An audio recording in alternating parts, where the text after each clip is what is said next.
Hare Krishna, Hare Krishna, Krishna Krishna, Hare Hare, Hare Rama, Hare Rama, Rama Rama, Hare Hare, Hare Krishna, Hare Krishna, Krishna Hare Rama, Hare Rama, Rama Rama, Hare Hare, Hare Krishna, Hare Krishna, Krishna Krishna, Hare Hare, Hare Rama, Rama Rama, Hare Hare, Hare Krishna, Hare Krishna, Krishna Krishna, Hare Hare, Hare Rama, Rama Rama, Hare Hare, Hare Krishna, Hare Krishna, Krishna Krishna, Hare Hare, Hare Rama, Rama Hare Hare, Hare Krishna, Hare Krishna, Krishna Krishna, Hare Hare, Hare Rama, Rama Hare Hare, Hare Krishna, Hare Krishna, Krishna Krishna, Hare Hare, Rama Rama Hare Hare, Hare Krishna, Hare Krishna, Krishna Krishna, Hare Hare, Hare Rama, Hare Rama, Rama Rama, Hare Hare, Hare Krishna, Hare Krishna, Krishna Krishna, Hare Hare. Hare Krishna Mataji, pranam. Hare Krishna. Om Namo Bhagavate Vasudevaya. Om Namo Bhagavate Vasudevaya. Om Namo Bhagavate Vasudevaya. Om Ajnanatimirandasya Jnananjana Shalakaya Chakshurinmilitam Yena Tasmai Shri Gurave Namah. Namo Vishnu Padaya Krishna Prashtaya Bhutale Srimade Bhaktivedanta Swaminidhi Namine. Namaste Saraswate Deve Gauravani Pracharine Nirvishesha Shunyavadi Paschatya Deshadarine. Jai Shri Krishna Chaitanya Prabhu Nityananda Shri Advaita Gadadhara Shri Vasadi Gaura Bhakta Vrinda. Hare Krishna, Krishna Krishna, Hare Hare, Hare Rama, Rama Rama, Hare Hare. Hare Krishna. Sri Sri Radha Govinda Temple ISKCON Mangalore Bhakti Shastri classലേക്ക് എല്ലാവർക്കും സ്വാഗതം. ഹരേ കൃഷ്ണ. എല്ലാവർക്കും പ്രണാമം. Hare Krishna, Mataji, pranam. ഹരേ കൃഷ്ണ. ഹരേ കൃഷ്ണ. ഹരേ കൃഷ്ണ. എല്ലാവർക്കും പ്രണാമം. ഹരേ കൃഷ്ണ. അപ്പൊ നമ്മള് രണ്ടാമത്തെ അധ്യായത്തില് കുറച്ച് ശ്ലോകം എടുത്തിട്ടുള്ളൂ. 25 വരെ ശ്ലോകം എടുത്തു തോന്നുന്നു അല്ലെ? അല്ലെ? 25 വരെ ശ്ലോകം എടുത്തു. അപ്പൊ നമുക്ക് ബാക്കിയുള്ള ഭാഗത്തിലേക്ക്. വീഡിയോ ഓൺ ആക്കാതിരിക്കുന്നത് ആരൊക്കെയാണ് ഇവിടെ? ഹരേ കൃഷ്ണ. ഓണാക്കിയിട്ടുണ്ട്. ഓണാക്കാത്തവരൊന്നും ചോദിക്കും. ഹരേ കൃഷ്ണ. അല്ല, മൊബൈല് കുറച്ച് കേടാണ്. മാതാജിക്ക് വയ്യ. ഒച്ചേട്ടപ്പോ തന്നെ മനസ്സിലായി. ഇവിടെ എന്റെ മൊബൈല് കേടായി. ഹരേ കൃഷ്ണ. കാര്യമില്ല. അപ്പൊ അങ്ങനെയുള്ളവരൊക്കെ മാറ്റിക്കോ. പേര് ശ്രദ്ധിച്ചോളൂ. പ്രമാഞ്ചന പ്രഭുവിന്റെ പേര് മാറ്റി. മുഴുവനും മാറ്റിയല്ലോ. ഇന്നെന്താ പേര് എടുക്കണേ? ACW.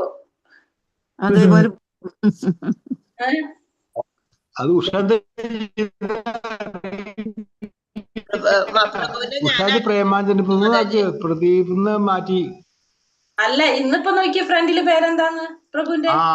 അവളുടെ മൊബൈല് കേടാ. എന്റെ മൊബൈല് കേടാ. അല്ല, മാതാജിയല്ല പറഞ്ഞത്. വേറെ ആർക്കും അറിയാം. അല്ല, ഞാനത് അല്ല, ഞാൻ ഇതില് വേറെ ഇതിലാ കേറിക്കണേ മാതാജി ക്ലാസ്സിൽ. അതുകൊണ്ടാ. അല്ല, മാതാജിയുടെ ഞാൻ നോക്കിയില്ല. മാതാജിയുടെ ഉഷ മാതാജി തന്നെ കിടക്കണ. ശരിക്കും പേരുണ്ട്. പ്രഭുവിന്റെ പേര് നോക്കി എങ്ങനെയാ കിടക്കുന്നത്? എങ്ങനെയാ വന്നിരിക്കുന്നെന്ന്? അതെയാ? ലിങ്ക് പറയേട്ടാ. ലിങ്ക് ഒന്നും മാറിയതില്ല. ഫ്രണ്ടിൽ പേര് നോക്കി ഒന്ന്. പേര് കാണുന്നില്ലേ? ഇല്ല, എനിക്ക് കാണാനില്ല കേട്ടോ. കൃഷ്ണ. ഒന്ന് നോക്കിയാ പാർട്ടിസിപ്പന്റ് എടുത്തോ? അല്ലെങ്കിൽ പാർട്ടിസിപ്പന്റിൽ എടുത്ത് നോക്കാം. ഒരു മിനിറ്റ്. എങ്ങനെയാ കിടക്കുന്ന പ്രഭുവിന്റെ പേര്? ഒരു മിനിറ്റ്. കാണുന്നില്ല എല്ലാവരും? ACW എന്നാ കിടക്കുന്നത്. അതെ. ACW. അതാണോ ചേട്ടന്റെ ലിങ്ക്? ഓ, ACW. ഓ, അതേതാ ലിങ്ക് കേട്ടാ? ലിങ്കിന്റെ അല്ല മാതാജി. ഫ്രണ്ടില് പേര് എഴുതിയത് തെറ്റിപ്പോയതാ. അത് മാറ്റിയിട്ട് പേര് പെർമനന്റ് ആക്കി വെച്ചാ മതി. ഞാൻ അതിന്റെ അറ്റൻഡൻസ് ഞാനാ കൊടുക്കണേ മാതാജിയെ? കുഴപ്പമില്ലല്ലോ. അറ്റൻഡൻസിന്റെ അല്ല മാതാജി, ഇത് നമ്മളെ ഡിസ്പ്ലേയിൽ വരുന്ന പേര് മാറിയിട്ടുള്ള. മാതാജിയുടെ കറക്റ്റ് ആയിട്ട് വന്നിട്ടുണ്ട് പേര്. പ്രഭുവിന്റെ പേര് വേറെയാ. കാരണം അമ്പലത്തിൽ റെക്കോർഡിംഗ് ഉള്ളതാണല്ലോ ഇത്. അപ്പൊ ഏതെങ്കിലും ദിവസം എന്തെങ്കിലും കാരണം നമുക്ക് നോക്കേണ്ടി വരാണെങ്കിൽ വീഡിയോ ഓൺ ആയതുകൊണ്ട് കുഴപ്പമില്ല. പക്ഷെ അല്ലെങ്കിൽ പേര് ക്ലിയർ കറക്റ്റ് അല്ലെങ്കിൽ എന്തെങ്കിലും നമുക്കിപ്പോ എന്തെങ്കിലും കാര്യം നമുക്ക് റെഫറൻസിന് വേണ്ടി എടുക്കണമെങ്കിൽ അത് ബുദ്ധിമുട്ടാണ്. അതുകൊണ്ടാണ് പറഞ്ഞത്. ACW. അത് ചേട്ടന് ഏത് ലിങ്കിലാണല്ലോ പോയി അറിയില്ല. അല്ല, അത് സെറ്റിംഗിൽ വന്നിട്ട് പേര് മാറ്റിയാ മതി. ഓക്കെ, സെറ്റിംഗിൽ പോയിട്ട് അറ്റൻഡൻസിന്റെ ലിങ്ക് വന്നിട്ടുണ്ട് മാതാജി. അറ്റൻഡൻസ് മാർക്ക് ചെയ്തോളൂ എല്ലാവരും കേട്ടോ. ഇന്ന് ഭാരതി മാതാജിയുടെ പിന്നെയും K എന്ന് വരുന്നു. ഭാരതി K എന്ന് വന്നിട്ടുണ്ട്. ഭാരതി മാതാജിയുടെ പേര് മാറ്റിയിടണം പെർമനന്റ്.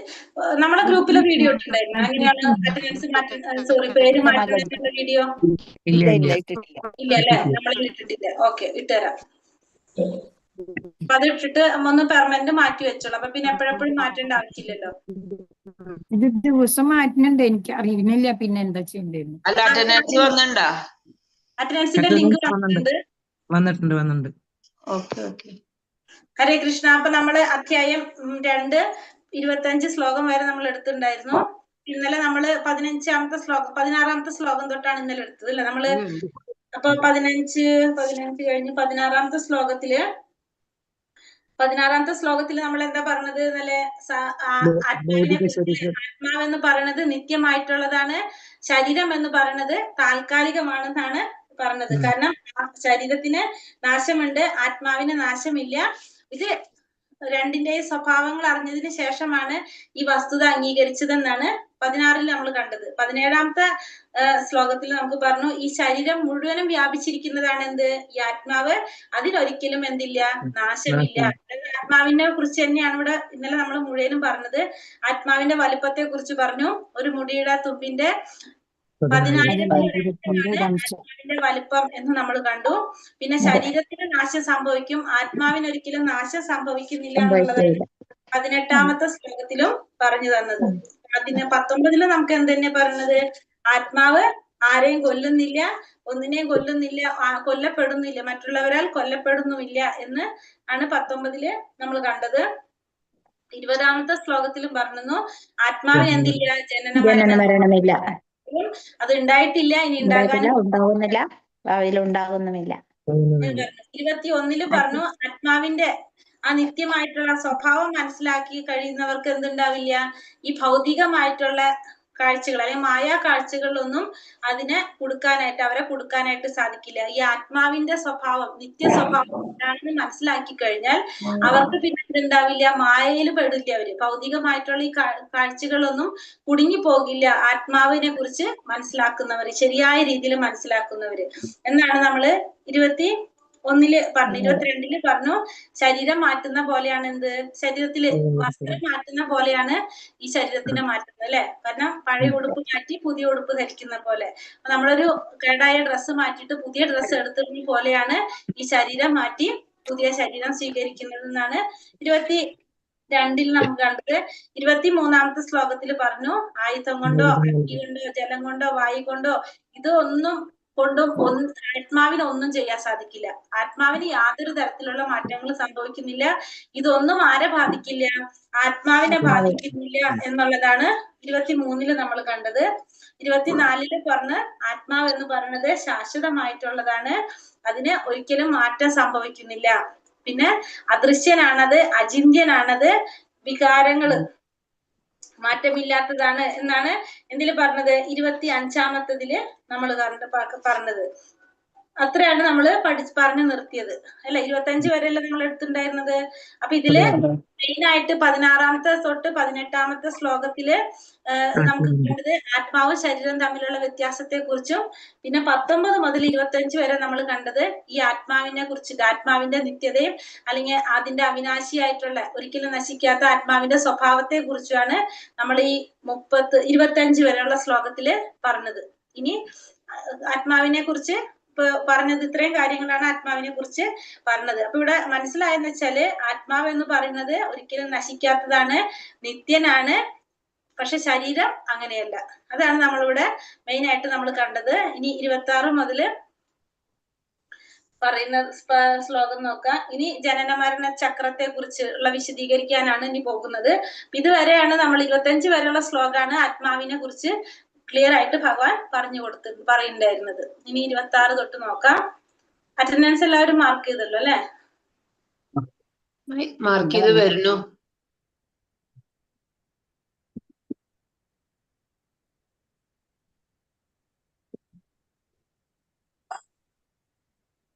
ചെയ്തു.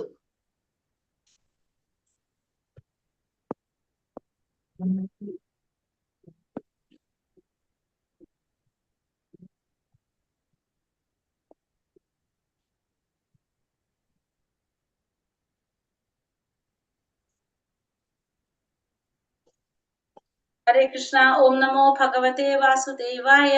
ശ്ലോകം 26. അഥ ചൈനം നിത്യജാതം വാ മന്യസേ മൃതം തഥാപി ത്വം മഹാബാഹോ നൈവം ശോചിതുമർഹസി.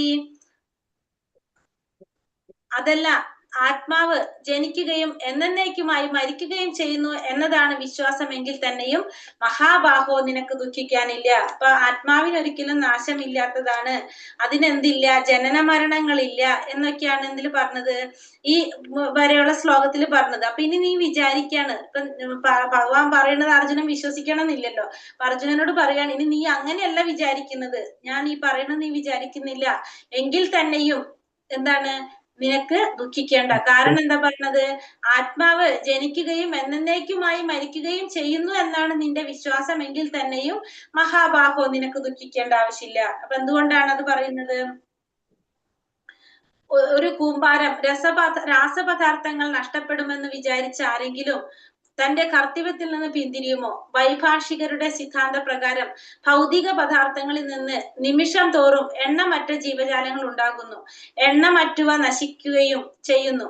അങ്ങനെയുള്ള സ്വഭാവങ്ങളെ കുറിച്ച് വ്യസനിക്കുന്നത് എന്തിന്? അപ്പൊ ഒരു കൂമ്പാരം രാസപദാർത്ഥങ്ങൾ നഷ്ടപ്പെടുമെന്ന് വിചാരിച്ച് ആരെങ്കിലും തന്റെ കർത്തവ്യത്തിൽ നിന്ന് പിന്തിരിയുമോ എന്നാണ് ചോദിക്കുന്നത്. ഇപ്പൊ വൈഭാഷികരുടെ സിദ്ധാന്ത പ്രകാരം ഭൗതിക പദാർത്ഥങ്ങളിൽ നിന്ന് നിമിഷം തോറും എണ്ണമറ്റ ജീവജാലങ്ങൾ ഉണ്ടാകും, എണ്ണമറ്റവ നശിക്കുകയും ചെയ്യും. അങ്ങനെയുള്ള സ്വഭാവത്തെ കുറിച്ച് വ്യസനിക്കുന്നത് എന്തിന്?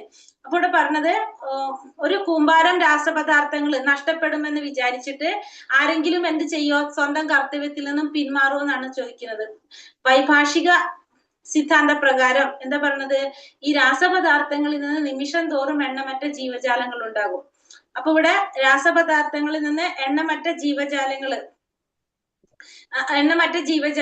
ഉണ്ടാകും. അപ്പൊ ഇവിടെ എണ്ണമറ്റവ നശിക്കുകയും ചെയ്യും. അങ്ങനെയുള്ള സ്വഭാവങ്ങളെ കുറിച്ച് വിഷമിക്കുന്നത് എന്തിനാണ്? അപ്പൊ ഇവിടെ അർജുനനും അതില് വിശ്വസിക്കുന്നില്ല എങ്കിൽ എന്താണ് പറയണത്, ഈ ആത്മാവിന്റെ ആ സത്തയിൽ വിശ്വസിക്കുന്നില്ലെങ്കിൽ ഇവിടെ എന്താ പറയണത്, എന്നാൽ തന്നെയും ആ ദുഃഖത്തിന്റെ ആവശ്യമില്ല എന്നാ പറയണത്. കാരണം ഈ പറഞ്ഞ പോലെ കുറെ ജീവജാലങ്ങൾ നശിക്കുന്നു, കുറെ ജീവജാലങ്ങൾ ഉണ്ടാകുകയും ചെയ്യുന്നു. അപ്പൊ അതിനെ നീ വിഷമിക്കേണ്ട ആവശ്യമില്ല.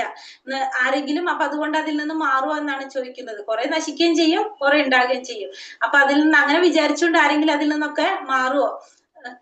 കൃഷ്ണൻ അർജുനനെ മഹാബാഹു എന്നാണ് തെല്ല് പരിഹാസത്തോടെ സംബോധന ചെയ്യുന്നത്. കൈക്കരുത്തുള്ളവൻ എന്നർത്ഥം. വൈദിക ധർമ്മത്തിനെതിരായ വൈഭാഷിക സിദ്ധാന്തത്തെ അർജുനൻ അംഗീകരിച്ചില്ല. അപ്പൊ അർജുനൻ എന്തിനാ അംഗീകരിക്കുന്നില്ല?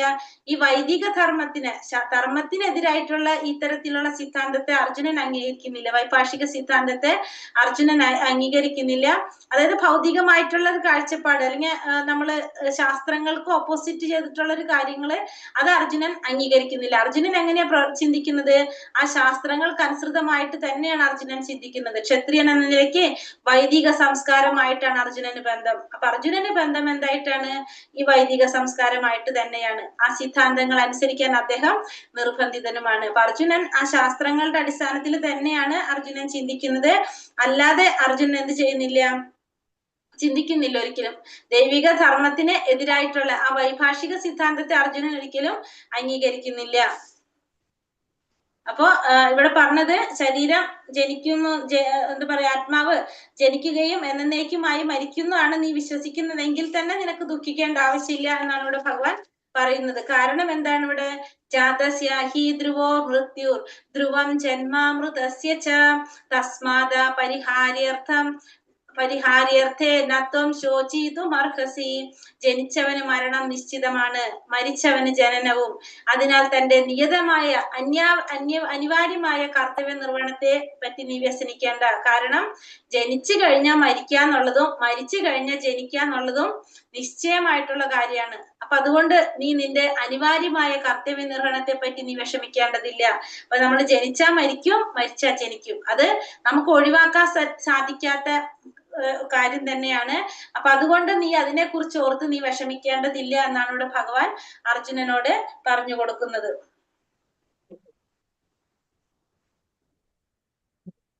അപ്പൊ ഇവിടെ നമ്മൾ ഓരോരുത്തർക്കും നമുക്ക് എന്താ പറയാ, നമ്മളെ ജീവിതത്തിൽ പൂർവ്വജന്മത്തിൽ ചെയ്ത കർമ്മങ്ങൾക്ക് അനുസൃതമായിട്ട് നമുക്ക് എന്ത് വരും? ഒരു ജന്മം എടുക്കേണ്ടതായിട്ട് വരും. ആ കർമ്മത്തിന്റെ ചെയ്തതിന്റെ കാലാവധി തീരുമ്പോൾ നമുക്ക് എന്ത് സംഭവിക്കും? അടുത്ത ജന്മത്തിലേക്ക് പോകണം, മരണം സംഭവിക്കും. അങ്ങനെ വീണ്ടും എന്ത് സംഭവിക്കും? വീണ്ടും നമ്മൾ ചെയ്ത കർമ്മത്തിന്റെ അടിസ്ഥാനത്തിൽ, പൂർവ്വജന്മത്തിലെ ആ കർമ്മത്തിന്റെ അടിസ്ഥാനത്തിൽ വീണ്ടും ജന്മം വരും.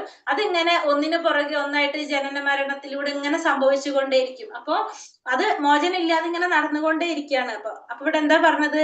ജനിച്ചാൽ നമുക്ക് എന്തായാലും അപ്പൊ എന്ത് വേണം? മരണം സംഭവിക്കണം. മരിച്ചു കഴിഞ്ഞാൽ വീണ്ടും ജനിക്കുകയും വേണം. അപ്പൊ അത് അനിവാര്യമായിട്ടുള്ളതാണ്, ഒഴിവാക്കാൻ പറ്റാത്തതാണ്. അതുകൊണ്ട് അർജുന, നീ എന്ത് ചിന്തിക്കേണ്ട? നീ ഇതിനെ കുറിച്ച് ചിന്തിക്കേണ്ട. കാരണം ജനിച്ചാ മരിക്കും, മരിച്ച ജനനവും ഉറപ്പ് തന്നെയാണ്. ശ്ലോകം 28. അവ്യക്താദീനി ഭൂതാനി വ്യക്തമധ്യാനി ഭാരത അവ്യക്താനിധനാന്യേവ തത്ര കാ പരിദേവന. സൃഷ്ടിയിലെ ജീവഗണങ്ങളെല്ലാം ആരംഭത്തിൽ പ്രകടമാകുന്നില്ല, മധ്യത്തിൽ ആവിർഭാവം കൊള്ളുന്നു, നശിപ്പിക്കുമ്പോൾ വീണ്ടും അവ്യക്തമാക്കുന്നു. അങ്ങനെ ഇരിക്കെ വ്യസനത്തിന്റെ ആവശ്യമെന്ത്? അപ്പൊ ഈ സൃഷ്ടിയിലെ ജീവഗണങ്ങള് ആരംഭത്തിൽ ഉണ്ടാകുന്നില്ല. അപ്പൊ ജീവഗണങ്ങളൊന്നും എന്തുണ്ടാകുന്നില്ല? ആരംഭത്തിൽ പ്രകടമാകുന്നില്ല, മധ്യത്തിൽ ആവിർഭാവം കൊള്ളുന്നതാണത്. മധ്യത്തിലാവുമ്പോഴാണ് അതൊക്കെ ആവിർഭാവം കൊള്ളുന്നത്. നശിക്കുമ്പോൾ അവ വീണ്ടും അവ്യക്തമാകും, നശിപ്പിക്കുമ്പോൾ വീണ്ടും അവ്യക്തമാകും. അങ്ങനെ ഇരിക്കെ വ്യസനത്തിന്റെ ആവശ്യമെന്ത്? അപ്പൊ ജനിച്ചാ മരണം, മരിച്ചാ ജനനം ഉണ്ടാവും എന്ന് പറഞ്ഞു. ഇനി അല്ലെങ്കിലും എന്താണ്? നമുക്കറിയാം, ഈ ഭൗതിക ലോകം എന്ന് പറയുന്നത് സ്ഥിരമായിട്ടുള്ളതല്ല.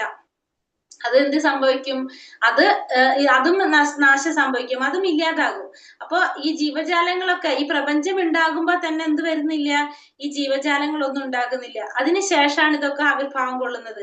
അത് കഴിഞ്ഞിട്ടോ നശിക്കുമ്പോ ഇതൊക്കെ അവ്യക്തമാകുകയും ചെയ്യും, ഇതൊക്കെ ഇല്ലാതാകുകയും ചെയ്യും. അപ്പൊ അങ്ങനെ ഇരിക്കെ വ്യസനത്തിന്റെ, അപ്പൊ എന്താണ്? എല്ലാവർക്കും എന്തുണ്ടാവും? നാശം ഉണ്ടാകും. ഭൗതിക ലോകത്തിലുള്ള എല്ലാവർക്കും ആ നാശം ഉണ്ടാകും. അപ്പൊ അതുകൊണ്ട് എന്ത് വേണ്ട? വ്യസനത്തിന്റെ ആവശ്യമില്ല എന്നുള്ളതാണ് ഇവിടെ പറയുന്നത്. ശാശ്വതമായ ആത്മാവിനോട് താരതമ്യപ്പെടുത്തുമ്പോൾ ഭൗതിക ദേഹത്തിന് യാഥാർത്ഥ്യമേ ഇല്ല. ഏതാണ്ട് ഒരു സ്വപ്നം പോലെയുള്ള ഒന്നാണത്. സ്വപ്നത്തിൽ നാം ആകാശത്തിലൂടെ പറക്കുന്നതായും രാജകീയ രഥത്തിൽ ഇരിക്കുന്നതായും കാണാറുണ്ട്. പക്ഷെ ഉണരുമ്പോൾ അതെല്ലാം മിഥ്യാനുഭവങ്ങളാണെന്ന് അറിയുന്നു. ഭൗതിക ശരീരത്തിന്റെ അസ്ഥിരതയെ അടിസ്ഥാനപ്പെടുത്തിയാണ് വൈദിക ജ്ഞാനം ആത്മസാക്ഷാത്കാരത്തിന് പ്രോത്സാഹനം നൽകുന്നത്. ഇങ്ങനെ ആത്മാവുണ്ടെന്നത് വിശ്വസിച്ചാലും ശരി, വിശ്വസിച്ചില്ലെങ്കിലും ശരി, ദേഹനാശത്തിൽ വ്യസനിക്കേണ്ടതില്ല. അപ്പൊ ശാശ്വതമായിട്ടുള്ള ആത്മാവിനോട് താരതമ്യപ്പെടുത്തുമ്പോ ഭൗതിക ദേഹത്തിന് എന്തില്ല? യാഥാർത്ഥ്യമേ ഇല്ല. ആത്മാവ് എന്ന് വെച്ചാല് ശാശ്വതമായിട്ടുള്ളതാണ്. ഭൗതിക ദേഹം എന്ന് പറയുന്നത് യാഥാർത്ഥ്യമല്ലാത്തതാണ്, അതിന് നാശമുള്ളതാണ്, സ്ഥിരമായിട്ടുള്ളതല്ല. ഏതാണ്ട് ഒരു സ്വപ്നം പോലെയുള്ള ഒന്നാണ്. സ്വപ്നം കാണുന്ന പോലെയാണ്. സ്വപ്നത്തിൽ നമ്മൾ ആകാശത്തിൽ പറക്കുന്നതായിട്ടും രാജകീയ രഥത്തിൽ ഇരിക്കുന്നതായിട്ടും ഒക്കെ കാണും. പക്ഷെ ഉണരുമ്പോൾ അതെല്ലാം മിഥിയാണെന്ന് മനസ്സിലാകും. അതേപോലെ തന്നെയാണ് എന്ത്? ഭൗതിക ശരീരത്തിന്റെ അസ്ഥിരത. അത് അടിസ്ഥാനപ്പെടുത്തിയാണ് വൈദിക ജ്ഞാനം ആത്മസാക്ഷാത്കാരത്തിന് പ്രോത്സാഹനം നൽകുന്നത്. ഇങ്ങനെ ആത്മാവുണ്ടെന്ന് വിശ്വസിച്ചാലും ശരി, വിശ്വസിച്ചില്ലെങ്കിലും ശരി, ദേഹനാശത്തിൽ വ്യസനിക്കേണ്ടതില്ല. ഇപ്പൊ നമ്മള് ശരിക്കും സ്വപ്നം കണ്ട് എഴുന്നേൽക്കുന്ന പോലെയാണ് എന്ത്? നമ്മുടെ ഈ ശരീരം. ചിലപ്പോ നമ്മള് എന്താണ് പറയാ, ഇപ്പോ മനുഷ്യന്റെ ശരീരമായിരിക്കും, അത് കുറെ കഴിഞ്ഞ് നമ്മള് കണ്ണു തുറന്ന് നോക്കുമ്പോ നമ്മള് സ്വപ്നത്തിന് മാറിയ പോലെ തന്നെ നമ്മളെ ശരീരം മാറി അടുത്ത ശരീരം കിട്ടിയിട്ടുണ്ടാവും. അപ്പൊ നമ്മളെ മനുഷ്യ ശരീരം എന്തായി? സ്വപ്നമായി മാറി. കാരണം അടുത്ത ശരീരം വന്നു. പിന്നെയും ഇത് തന്നെ സംഭവിച്ചുകൊണ്ടിരിക്കും. അപ്പൊ ഇത് എന്ന് പറയുമ്പോ ആ ശരീരം എങ്ങനെയാണത്? താൽക്കാലികമായിട്ടുള്ളതാണത്. അപ്പൊ അത് സ്ഥിരത ഇല്ലാത്തതാണ് അത്. അപ്പോ ദേഹത്തിന് നാശം സംഭവിക്കുന്നു, ആത്മാവിന് നാശം സംഭവിക്കുന്നില്ല. അപ്പൊ അതുകൊണ്ട് തന്നെ നമ്മൾ എന്ത് വിഷമിക്കേണ്ട? ആ ദേഹനാശത്തില് വ്യസനിക്കേണ്ട ആവശ്യമില്ല എന്നാണ് ഭഗവാൻ ഇവിടെ പറയുന്നത്. ആശ്ചര്യവത് പശ്യതി കശ്ചിദേന ആശ്ചര്യവദത്വതി തഥൈവ ചാന്യ ആശ്ചര്യവച്ചൈനമന്യേ ശൃണോതി ശ്രുത്യോപ്യേനം വേദന്ന ചൈവ കശ്ചിത്. അപ്പൊ ചിലരുടെ ദൃഷ്ടിയിൽ ആത്മാവ് എന്ന് പറയുന്നത് എന്താണ്? അതിശയിപ്പിക്കുന്ന ഒന്നാണ്. ചിലർ അതിനെ ആശ്ചര്യകരമായിട്ടാണ് വർണ്ണിക്കുന്നത്. മറ്റു ചിലർ അതിനെപ്പറ്റി ആശ്ചര്യപൂർവ്വം കേൾക്കുന്നു. ചിലരാകട്ടെ അതിനെപ്പറ്റി കേട്ടിട്ടും മനസ്സിലാക്കാൻ സാധിക്കുന്നില്ല. അപ്പൊ ചിലരുടെ ദൃഷ്ടിയിൽ ആത്മാവ് എന്ന് പറയുന്നത് അതിശയിപ്പിക്കുന്ന ഒന്നാണ് ആത്മാവ്. ചിലർ അതിനെന്ത് ചെയ്യും? ആശ്ചര്യകരമായിട്ട് വർണ്ണിക്കും. മറ്റു ചിലർ അതിനെ പറ്റിയിട്ട് ആശ്ചര്യപൂർവ്വം കേൾക്കും. ചിലർക്കാകട്ടെ അതിനെപ്പറ്റി കേട്ടിട്ടും ഒട്ടും മനസ്സിലാക്കാനായിട്ട് സാധിക്കുന്നില്ല. അപ്പൊ എത്ര കേട്ടാലും ചിലർക്ക് അത് മനസ്സിലാക്കാനായിട്ട് സാധിക്കില്ല. ചിലർ അതിനെ ആശ്ചര്യത്തോടെ കേൾക്കും, ചിലരാണെങ്കിലോ ആശ്ചര്യത്തോടെ വർണ്ണിക്കും, ചിലരെ സംബന്ധിച്ച് അത് അതിശയിക്കുന്നതാണ്. അപ്പൊ ആത്മാവ് എന്ന് പറയുന്നത് പലരും പല രീതിയിലാണ് കാണുന്നത്, ഓരോരുത്തരും ഓരോ രീതിയിലാണ് കാണുന്നത് പറഞ്ഞു അല്ലെ. കാരണം ഇപ്പൊ നമുക്കറിയാവുന്നതാണത്, ഒരു മൃഗത്തിന്റെ ഉള്ളില് ഇപ്പൊ നമുക്കറിയാം ഭീമാകാരമായിട്ടുള്ള ഏറ്റവും വലിയൊരു മൃഗത്തിന്റെ ഉള്ളിലും എന്തുണ്ട്? ആത്മാവുണ്ട്. ഒരു വലിയ വൃക്ഷത്തിലായാലും ഒരു ചെറിയ പ്രാണി, ഒരു ഉറുമ്പിന്റെ ഉള്ളിലും എന്തുണ്ട്? ആത്മാവുണ്ട്. എല്ലാറ്റിലും എന്തുണ്ട്? ഈ ആത്മാവുണ്ട്. എല്ലാവരിലും ഇങ്ങനെ പല ഏറ്റവും വലിയൊരു മൃഗമായാലും ഒരു പടുകൂറ്റം വൃക്ഷമായാലും അല്ല ഒരു ചെറിയൊരു പ്രാണിയായാലും എല്ലാറ്റിലും എന്തുണ്ട്? ഈ ജീവാത്മാവ് കുടികൊള്ളുന്നുണ്ട് എന്നുള്ളത് തന്നെ എന്താണ്? നമ്മളെ അതിശയിപ്പിക്കുന്ന ഒരു കാര്യമാണ്. മറ്റു സിദ്ധാന്തങ്ങളിലേക്ക് തിരിഞ്ഞു പോകാതെ സർവോത്തമനായ ശ്രീകൃഷ്ണ ഭഗവാൻ ഭഗവത്ഗീതയിൽ പറഞ്ഞതിനെ അംഗീകരിക്കുക എന്നതാണ് ആത്മാവിനെ പറ്റി അറിയാനുള്ള ഏറ്റവും ലളിതമായ മാർഗം. അപ്പൊ ഏറ്റവും ലളിതമായിട്ട് ആത്മാവിനെ എങ്ങനെ അറിയാൻ സാധിക്കുക? ഭഗവത്ഗീതയിൽ ഭഗവാൻ പറഞ്ഞതിനെ അംഗീകരിക്കുക. മറ്റുള്ള സിദ്ധാന്തങ്ങളിലേക്കൊന്നും നമുക്ക് പോകേണ്ട ആവശ്യമില്ല. ഭഗവത്ഗീതയില് ഭഗവാൻ പറഞ്ഞതിനെ അംഗീകരിക്കുക എന്നുള്ളതാണ് ആത്മാവിനെ പറ്റി അറിയാനുള്ള ഏറ്റവും ലളിതമായിട്ടുള്ള മാർഗം. മാത്രമല്ല കൃഷ്ണനെ പരമദിവ്യോത്തമ പുരുഷനായിട്ട് സ്വീകരിക്കാൻ ഒരാൾ മുൻ ജന്മത്തിലോ ഈ ജന്മത്തിലോ ഒട്ടേറെ തപസ്സും ത്യാഗവും അനുഷ്ഠിച്ചേ തീരൂ. അപ്പോ ഭഗവാനെ പരമദിവ്യോത്തമ പുരുഷനായിട്ട് അംഗീകരിക്കണമെങ്കിൽ എന്ത് വേണം? ഒരു വ്യക്തി സ്വീകരിക്കണമെങ്കിൽ എന്ത് വേണം? മുൻ ജന്മത്തിലായാലും ഈ ജന്മത്തിലായാലും കുറെ തപസ്സും ത്യാഗമൊക്കെ നമ്മൾ അനുഷ്ഠിക്കണം. ഒരു പരിശുദ്ധ കൃഷ്ണ ഭക്തന്റെ അഹേതുകമായ കരുണ കൊണ്ട് മാത്രമേ ഒരാൾക്ക് കൃഷ്ണനെ അതേപടി അറിയാൻ സാധിക്കുകയുള്ളൂ. അപ്പൊ ഭഗവാനെ നമുക്ക് അറിയണമെങ്കിൽ എന്ത് വേണം? ഒരു ഭക്തന്റെ സഹായം വേണം. ഒരു പരിശുദ്ധനായിട്ടുള്ള കൃഷ്ണ ഭക്തന്റെ സഹായം ഉണ്ടെങ്കിൽ മാത്രമേ, കാരുണ്യം ഉണ്ടെങ്കിൽ മാത്രമാണ് നമുക്ക് എന്ത് സാധിക്കുന്നത്? ഭഗവാനെ നമുക്ക് അതേപടി അറിയാനായിട്ട് സാധിക്കുന്നത്. അല്ലാതെ വേറെ ഒരു മാർഗവും നമുക്കില്ല. അപ്പൊ ഭഗവാനെ നമുക്ക് അറിയണമെങ്കിൽ എന്ത് വേണം? ഒരു പരിശുദ്ധ ഭക്തന്റെ ഒരു സാന്നിധ്യം ഉണ്ടെങ്കിൽ അല്ലെങ്കിൽ കാരുണ്യം ഉണ്ടെങ്കിൽ മാത്രമാണ് നമുക്ക് ഭഗവാൻ അറിയാനായിട്ട് അവസരം കിട്ടുന്നത്. ദേഹി നിത്യമവത്യോയം ദേഹേ സർവസ്യ ഭാരത തസ്മാത് സർവാണി ഭൂതാനി നത്വം ശോചിതുമർഹസി. ഹേ ഭാരത, ദേഹത്തിൽ വസിക്കുന്ന സത്തയ്ക്ക് അനശ്വരനാണ്. അതിനെ കൊല്ലുവാൻ ആർക്കും സാധ്യമല്ല. അതുകൊണ്ട് ഏതൊരു ജീവനെ കുറിച്ചും നീ വ്യസനിക്കേണ്ടതില്ല. അപ്പൊ ഇവിടെ ദേഹത്തിൽ വസിക്കുന്ന സത്ത അത് അനശ്വരനായിട്ടുള്ളതാണ്. അതിനെ കൊല്ലാനായിട്ട് ആർക്കും സാധിക്കില്ല. അതുകൊണ്ട് എന്ത് വേണ്ട? ഏതൊരു ജീവനെ കുറിച്ചും നിനക്ക് വിഷമിക്കേണ്ട ആവശ്യമില്ല. കാരണം എന്താണ്? ആത്മാവിനെ ഒരിക്കലും കൊല്ലാനായിട്ട് ആർക്കും സാധിക്കില്ല. നമ്മൾ നേരത്തെ കണ്ടു, ആത്മാവിനെ കൊല്ലാനും സാധിക്കില്ല, ആത്മാവിനെ ഒരാളെയും കൊല്ലാനും സാധിക്കില്ല. അപ്പൊ അതുകൊണ്ട് അങ്ങനെ ഒരു ജീവനെ കുറിച്ച് നിനക്ക് വിഷമിക്കേണ്ട ആവശ്യമില്ല എന്നുള്ളതാണ് ഇവിടെ പറയുന്നത്. ആത്മാവിനെ ശാശ്വതത്വം ഉണ്ടെന്നിരിക്കലും ഹിംസ ആശാസ്യമല്ല. എങ്കിലും ഒരു യുദ്ധത്തിൽ ഹിംസയുടെ അത്യാവശ്യം വരുമ്പോൾ അതിനെ അപലപിക്കാനും വയ്യ. ദൈവഹിതം അനുസരിച്ച് ആവശ്യം സാധൂകരിക്കപ്പെടണം. എന്നാൽ അത് തന്നിഷ്ടപ്രകാരം ആകരുത്. അപ്പൊ ആത്മാവിന് ശാശ്വതം ഉണ്ടെന്നിരിക്കലും, ആത്മാവ് ശാശ്വതമായിട്ടുള്ളതാണെങ്കിലും ഹിംസ എങ്ങനെയല്ല? ആശാസ്യമല്ല. ഹിംസ നമ്മൾ ഒരിക്കലും ചെയ്യാനായിട്ട് പാടില്ല. എങ്കിലും ഒരു യുദ്ധത്തിൽ ഹിംസയുടെ ആവശ്യം വരുമ്പോൾ അതിനെ അപലപിക്കാനും വയ്യ. അപ്പൊ നമ്മളൊരു യുദ്ധത്തിൽ ഹിംസയുടെ ആവശ്യം വരുമ്പോൾ നമ്മൾ എന്ത് വേണം? ഹിംസ ചെയ്തിരിക്കണം. ദൈവഹിതം അനുസരിച്ച് ആവശ്യം സാധൂകരിക്കപ്പെടണം. അപ്പൊ ഭഗവാന്റെ ഇച്ഛയാണ് നമ്മൾ എന്ത് ചെയ്യാന്നുള്ളത്. അർജുനന്റെ കാര്യം എടുത്താൽ തന്നെ നമുക്കറിയാം, ആ യുദ്ധത്തില് ഭഗവാന്റെ ഇച്ഛയാണ് എന്ത്? അർജുന യുദ്ധം ചെയ്യുക എന്നുള്ളത്. അപ്പൊ അവിടെ അർജുനൻ ചെയ്യുന്നത് എന്തല്ല? ഹിംസയല്ല. കാരണം ആ ഭഗവാന്റെ ഹിതം അനുസരിച്ചാണ് അർജുനൻ അവിടെ പ്രവർത്തിക്കുന്നത്. അതായത് നമ്മൾ ഇഷ്ടത്തിനല്ല അത് ചെയ്യുന്നത്. അപ്പൊ അർജുനൻ ചെയ്യുന്നത് ഭഗവാന്റെ ഇച്ഛയ്ക്ക് അനുസരിച്ചാണ് അവിടെ പ്രവർത്തിക്കുന്നത്. അപ്പൊ ആത്മാവ് ശാശ്വതനാണെങ്കിലും നമുക്ക് എന്ത് ആവശ്യമില്ല? ഹിംസ നമുക്ക് അശാസ്യമായിട്ടുള്ള ഒരു കാര്യമല്ല. ഭഗവാന്റെ ഹിതം അനുസരിച്ചാണ് എല്ലാം നടക്കേണ്ടത്. അപ്പോൾ ഭഗവാനാണ് ആഗ്രഹിക്കുന്നത് എന്ത്? അർജുനൻ യുദ്ധം ചെയ്യണം എന്നുള്ളത്. അപ്പൊ അത് ഒരിക്കലും തന്നിഷ്ടപ്രകാരമല്ല എന്നാണ് ഇവിടെ പറയുന്നത്. സ്വധർമ്മമപി ചാവേക്ഷ്യ നാവികമ്പീതുമർഹസി ധർമ്മാധി യുദ്ധചേയോ അന്യക്ഷത്രിയസ്യാന വിദ്യതേ. ക്ഷത്രിയൻ എന്ന നിലയ്ക്ക് നിനക്കുള്ള പ്രത്യേക കർത്തവ്യം ആലോചിച്ചാൽ മതശാസ്ത്രാനുസൃതമായ സമരത്തെക്കാൾ ഉത്തമമായ ഒരു കർമ്മവും നിനക്ക് ചെയ്യാനില്ല. അതിനാൽ വൈമുഖ്യം കൈവിടുക. എന്ന് പറഞ്ഞൂടെ, ക്ഷത്രിയൻ എന്ന നിലയ്ക്ക് നിനക്കുള്ള പ്രത്യേക കർത്തവ്യം ആലോചിച്ചു കഴിഞ്ഞാല് മതശാസ്ത്രാനുസൃതമായ സമരത്തെക്കാൾ ഉത്തമമായ ഒരു കർത്തവ്യം നിനക്ക് ചെയ്യാനില്ല.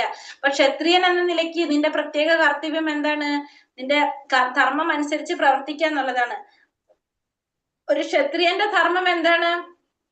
എല്ലാവരെയും യുദ്ധത്തില് പ്രജകളെ രക്ഷിക്കുക എന്നുള്ളതാണ് ക്ഷത്രിയന്റെ ധർമ്മം തന്നെ. ക്ഷത്ത് എന്ന വാക്കിന് മുറിവേൽപ്പിക്കുക എന്നാണ് അർത്ഥം കൊടുത്തിരിക്കുന്നത് തന്നെ. അപ്പൊ ഉപദ്രവത്തിൽ നിന്ന് രക്ഷിക്കുന്നവനാണ് ആര്? ക്ഷത്രിയൻ. അപ്പൊ പ്രജകളെ സംരക്ഷിക്കുക എന്നുള്ളതാണ് ആരുടെ ഉത്തരവാദിത്വം? ഒരു ക്ഷത്രിയന്റെ ഉത്തരവാദിത്വം. അപ്പൊ അതുകൊണ്ട് നീ എന്ത് ചെയ്യാ? വൈമുഖ്യം കൈവിട, നിന്റെ കർമ്മം ഉത്തമമായിട്ടുള്ള നിന്റെ കർമ്മം ചെയ്യുക. ക്ഷത്ത് എന്ന് പറഞ്ഞാൽ മുറിവേൽപ്പിക്കുക, ത്രായതേ രക്ഷപ്പെടുത്തുക. ഉപദ്രവത്തിൽ നിന്ന് രക്ഷപ്പെടുത്തുന്നവനാണ് ആര്? ക്ഷത്രിയൻ എന്ന വാക്കിനർത്ഥം. ഇവിടെ അർജുനോട് പറഞ്ഞെന്താണ്? നീ നിന്റെ ധർമ്മം ചെയ്യാൻ. അപ്പൊ രണ്ട് തരത്തില് അർജുനന്റെ ധർമ്മം അവിടെ എന്താണ്? യുദ്ധം ചെയ്യുക എന്നുള്ളതാണ്. അതായത് പ്രജകളെ സംരക്ഷിക്കുക എന്നുള്ളതാണ്. നമ്മളോട് പറഞ്ഞു ക്ഷത്രിയൻ എന്ന് പറഞ്ഞാല് ഉപദ്രവത്തിൽ നിന്ന് രക്ഷിക്കുന്നവനാണ് ക്ഷത്രിയൻ. അപ്പൊ ക്ഷത്രിയൻ എന്താ ചെയ്യേണ്ടത്? അവരെ സംരക്ഷിക്കുക എന്നുള്ളതാണ് ക്ഷത്രിയൻ ചെയ്യേണ്ടത്. അപ്പൊ സ്വധർമ്മം രണ്ട് തരത്തിലാണ് പറയുന്നത്. രണ്ട് തരത്തില് സ്വധർമ്മം. ഒന്ന് മുക്തനാകുന്നതും ഒന്ന് മുക്തനാകാത്തതും. മുക്തനാകാത്തിടത്തോളം കാലം മതപ്രമാണം അനുസരിച്ച് ഓരോ ശരീരത്തിനും നിറവേറ്റേണ്ടതായിട്ടുള്ള കർമ്മങ്ങൾ ചെയ്യുക തന്നെ വേണം, എന്നാലേ മുക്തി ലഭിക്കൂ. അതായത് മുക്തനാകാത്തിടത്തോളം കാലം, ഒന്ന് മുക്തിക്ക് മുന്നും ഒന്ന് മുക്തിക്ക് ശേഷം. അപ്പൊ മുക്തിക്ക് മുന്നേ എന്താണ് നമ്മൾ ചെയ്യേണ്ടത്? നമുക്ക് ഓരോരുത്തർക്കും പറഞ്ഞിരിക്കുന്ന നിയത കർമ്മങ്ങളുണ്ട്. ഇപ്പൊ ബ്രാഹ്മണനായാലും ക്ഷത്രിയനായാലും വൈശ്യനായാലും ശൂദ്രനായാലും ആരായാലും ഓരോരുത്തർക്കും നിറവേറ്റേണ്ടതായിട്ടുള്ള കർമ്മങ്ങളുണ്ട്. അത് നമ്മൾ ചെയ്യാം. നമ്മൾ ചെയ്യാം. മതപ്രമാണങ്ങൾ അനുസരിച്ച് ഓരോ ശരീരത്തിനും നിറവേറ്റേണ്ടതായിട്ടുള്ള കർമ്മങ്ങൾ ചെയ്യുക, എന്നാലാണ് മുക്തി ലഭിക്കുന്നത്. അതാണ് എന്ത്? ഒന്നാമത്തെ നമ്മുടെ സ്വധർമ്മം എന്ന് പറയുന്നത്. ഇനി മുക്തിക്ക് ശേഷം ഒരാൾ മുക്തനാകുമ്പോ സ്വധർമ്മം എന്തായിട്ട് മാറും? ആത്മീയമായിട്ട് മാറും. അപ്പൊ സ്വധർമ്മം എന്ന് പറഞ്ഞാല് നമ്മള് ഓരോ ആശ്രമ വ്യവസ്ഥയില് നമുക്ക് ഓരോരുത്തർക്കും പറഞ്ഞിരിക്കുന്ന ആ ധർമ്മങ്ങൾ നമ്മൾ അനുസരിക്കുക, അതാണ് സ്വധർമ്മം. ഇനി ആ സ്വധർമ്മത്തില് നമ്മള് മുക്തിയിലേക്ക് മാറിക്കഴിഞ്ഞാല് മുക്തനാകുമ്പോ ആ സ്വധർമ്മം എന്തായിട്ട് മാറും? ആത്മീയമായിട്ട് മാറും. അതായത് ശാരീരിക ബോധത്തോട് കൂടിയ ജീവിതത്തിൽ കർത്തവ്യങ്ങളുണ്ട്, ഇതിനെ ഒഴിവാക്കാനായിട്ട് സാധിക്കില്ല. അപ്പൊ ഇവിടെ എന്തായിട്ട് മാറും? നമ്മുടെ സ്വധർമ്മം ആത്മീയമായിട്ട് മാറുമ്പോൾ എന്തായി? നമ്മളെല്ലാതും എങ്ങനെ ചെയ്യും? ഭഗവാന്റെ സാക്ഷാത്കാരത്തിന്, ഭഗവത് സേവനത്തിന് വേണ്ടിയിട്ട് ചെയ്യും. കാരണം അത് ഭൗതികത്തിൽ നിന്ന് മാറി അത് ആത്മീയത്തിലേക്ക് കടന്നു. ആത്മീയത്തിലേക്ക് കടന്ന അവിടെ എന്ത് മാത്രമേ ഉള്ളൂ? ഭഗവാന്റെ സേവനം മാത്രമേ നമുക്കുള്ളൂ. അപ്പൊ ശാരീരബോധത്തോട് അല്ല ഇവിടെ പറയണത്. ഇങ്ങനെ പറയണത് ശാരീരബോധം ഇല്ലാതെ, അതായത് ഭഗവത് സേവനം മാത്രം. അതാണ് ആത്മീയമായിട്ടുള്ള ലക്ഷ്യം എന്ന് പറയുന്നത്. അതാണ് അപ്പൊ രണ്ട് തരത്തില് സ്വധർമ്മം. ഒന്ന് മുക്തിക്ക് മുമ്പും മുക്തിക്ക് ശേഷവും. മുക്തിക്ക് മുന്നേ നമ്മൾ എന്താണ് സ്വധർമ്മം എന്ന് പറഞ്ഞാല് നമ്മൾ ഏത് വ്യവസ്ഥയിലുള്ളതാണോ, ആശ്രമ വ്യവസ്ഥയിലാണോ അതിലെ ധർമ്മങ്ങൾ പാലിച്ചുകൊണ്ട് ചെയ്യുന്നതാണ് എന്ത്? സ്വധർമ്മം എന്ന് പറയുന്നത് ഒന്ന്. മുക്തിക്ക് ശേഷമാണെങ്കിൽ സ്വധർമ്മം എന്തായിട്ട് മാറി? ആത്മീയ ധർമ്മമായിട്ട് മാറി. അപ്പൊ നമുക്ക് ആത്മീയ ധർമ്മമായിട്ട് മാറുമ്പോ ശാരീരിക ബോധത്തോടെ എല്ലാവരും നമ്മൾ ചെയ്യുന്നത്, നമ്മൾ എങ്ങനെയാണ് ചെയ്യുന്നത്? അപ്പൊ അത് നമ്മള് ആത്മീയമായിട്ട്, അത് ഭഗവത് സേവനമായിട്ടാണ് പിന്നെ നമ്മളവിടെ ചെയ്യുന്നത്. ആത്മജ്ഞാനത്തിലേക്കുള്ള ചവിട്ടുപടിയാണ് വർണ്ണാശ്രമ ധർമ്മം. അപ്പൊ ഈ വർണ്ണാശ്രമ വ്യവസ്ഥകളെല്ലാം എന്തിനു വേണ്ടിയിട്ടുള്ളതാണ്? ആത്മജ്ഞാനം നേടാൻ വേണ്ടിയിട്ടുള്ളതാണ്. എല്ലാ വർണ്ണാശ്രമ വ്യവസ്ഥകളിൽ എല്ലാത്തിന്റെയും ലക്ഷ്യം ആത്മജ്ഞാനം തന്നെയാണ്, എല്ലാത്തിന്റെയും ലക്ഷ്യം. കാരണം അത് എന്തുകൊണ്ടാണ്? ഇപ്പൊ വർണ്ണാശ്രമ വ്യവസ്ഥയിൽ പറയുമ്പോൾ നമുക്ക് ഓരോരുത്തർക്കും, നമ്മളെല്ലാവരും അത് ചെയ്തു പോകുന്നവരാണ്. നമ്മൾ നോർമലി ചെയ്തു പോകുന്നവരാണ്. അപ്പൊ നമുക്ക് പെട്ടെന്ന് ഒരു ദിവസം കൊണ്ട് നമ്മൾ കർമ്മം ചെയ്യുക, ഫലം ആഗ്രഹിക്കാതെ കർമ്മം ചെയ്യാനൊന്നും പറഞ്ഞാൽ നമുക്ക് സാധിക്കില്ല. നമുക്കത് പെട്ടെന്ന് ഉൾക്കൊള്ളാനോ നമുക്ക് ചെയ്യാനോ സാധിക്കില്ല. അവിടെയാണ് നമുക്ക് വർണ്ണാശ്രമ വ്യവസ്ഥകളുടെ പ്രയോജനം വരുന്നത്. കാരണം ഈ വർണ്ണാശ്രമ വ്യവസ്ഥകൾ എന്താണ്? നമ്മൾ ചെയ്യേണ്ട കർമ്മങ്ങളൊക്കെ നമ്മൾ ചെയ്യുന്നു. നമ്മൾ അതിലെന്ത് തന്നെ ചെയ്യുന്നത്? ഫലം ആഗ്രഹിച്ചുകൊണ്ട് തന്നെയാണ് നമ്മൾ ചെയ്യുന്നത്. അങ്ങനെ ചെയ്ത് വരുമ്പോ പതുക്കെ നമുക്ക് എന്ത് വരും? മാറ്റം വരും. അപ്പൊ അവിടെ നമുക്ക് എന്താണ്? ഈ വർണ്ണാശ്രമ വ്യവസ്ഥകളിലൂടെയൊക്കെ നമ്മൾ എത്തുന്ന എവിടേക്ക് തന്നെയാണ്? ആത്മസാക്ഷാത്കാരത്തിലേക്ക് തന്നെയാണ് നമ്മൾ എത്തുന്നത്.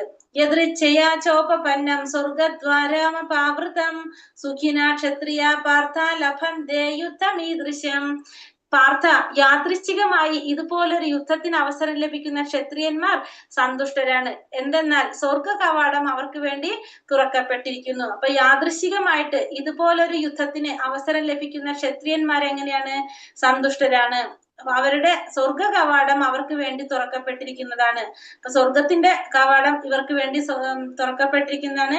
ആ യുദ്ധത്തിന് അവസരം ലഭിക്കുന്ന ക്ഷത്രിയന്മാര് സന്തുഷ്ടരായിരിക്കും. കാരണം എന്താ പറയുന്നത്? ഇവര് പറയുന്നുണ്ട്, ഏതു വിധം ആലോചിച്ചാലും അർജുനൻ പോരിൽ നിന്ന് ഒഴിഞ്ഞു മാറുന്നത് ന്യായീകരിക്കാൻ വയ്യ. ശത്രുക്കളെ ജയിച്ചാൽ അദ്ദേഹത്തിന് രാജാവായിട്ട് കഴിയാം, യുദ്ധത്തിൽ മരിച്ചാലാകട്ടെ തനിക്കായി തുറക്കപ്പെട്ട സ്വർഗ കവാടങ്ങളിലൂടെ ഉപരിലോകങ്ങൾ പോകാം. രണ്ടു വിധമായാലും യുദ്ധം നല്ലത് തന്നെയാണ് അദ്ദേഹത്തിന്.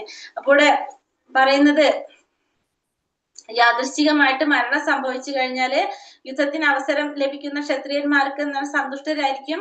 അവർക്ക് ഒന്നുകിൽ സ്വർഗ കവാടം ലഭിക്കും, അല്ലെങ്കിൽ അർജുനനെ സംബന്ധിച്ച് പറഞ്ഞുകൊണ്ട് എന്താണ്? രാജ്യം ലഭിക്കും. അപ്പൊ ഇവിടെ പറയണത് ഏത് വിധത്തിലായാലും അർജുനന് അത് ഗുണം തന്നെയാണ്. കാരണം യുദ്ധത്തിൽ മരണപ്പെട്ട് കഴിഞ്ഞാൽ അവർക്ക് എന്താണ്? അവർക്കായിട്ട് തുറക്കപ്പെട്ട ആ ഉപരിലോകങ്ങളിലേക്ക്, സ്വർഗലോകങ്ങളിലൂടെ അവർക്ക് എന്ത് സാധിക്കും? നന്മ കിട്ടും. അപ്പോ അവർക്ക് നന്മ കിട്ടും.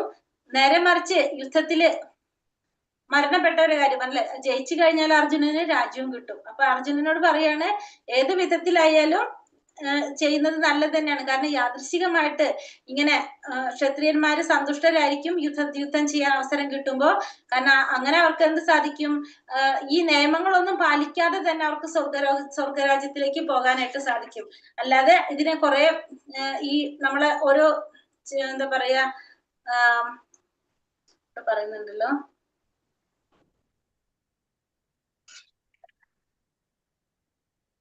നമ്മൾ ആ വ്യവസ്ഥകളൊന്നും പാലിക്കാതെ തന്നെ, അതായത് ആ പരിണാമ പ്രക്രിയകൾ, ആ പ്രക്രിയകളൊന്നും കൂടാതെ തന്നെ നമുക്ക് എന്ത് സാധിക്കും? സ്വർഗരാജ്യത്തിലേക്ക് എത്താനായിട്ട് സാധിക്കും. അപ്പൊ അതുകൊണ്ട് ക്ഷത്രിയരെല്ലാവരും എങ്ങനെയായിരിക്കും? യുദ്ധം ചെയ്യാൻ അവസരം കിട്ടുമ്പോൾ അവർക്കൊക്കെ സന്തോഷാണ് എന്നാണ് ഇവിടെ പറയുന്നത്.